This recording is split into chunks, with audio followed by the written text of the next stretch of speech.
कोयलिया। रे ऑर्केस्ट्रा बजा। अच्छा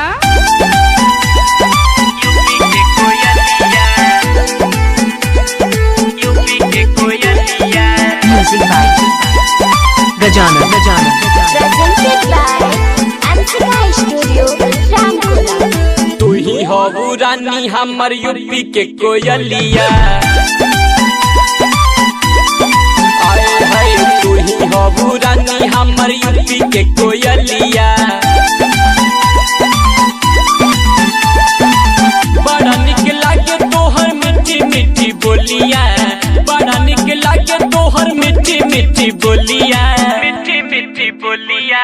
तू ही हो रानी हमर यूपी के कोयलिया।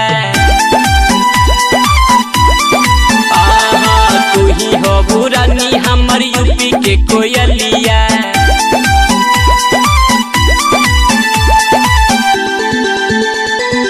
यूपी के कोयलिया, यूपी के कोयलिया।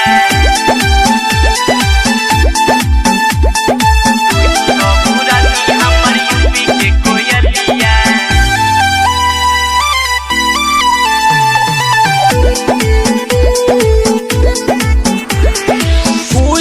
नगर के काजल कइले मनवा पागल, बिंदिया गोरखपुर के सटलू एही से दिलवा लागल, एही से दिलवा लागल।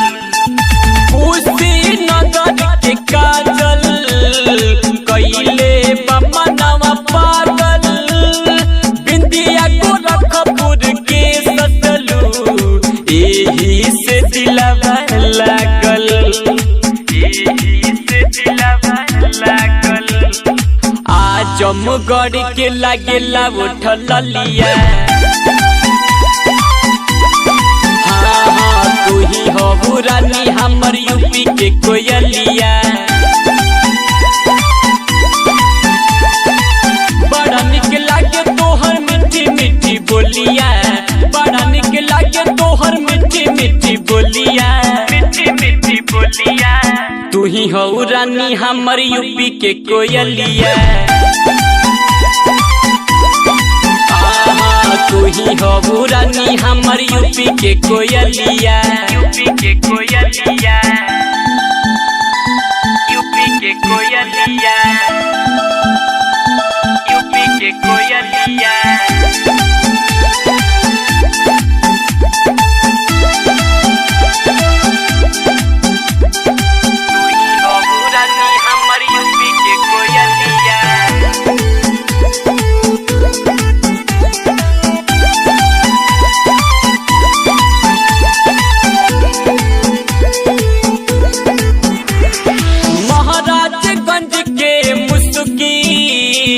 गाजीपुर के गोराई कहे संदीप परदेसी, यूपी में डोली आई, यूपी में डोली आई।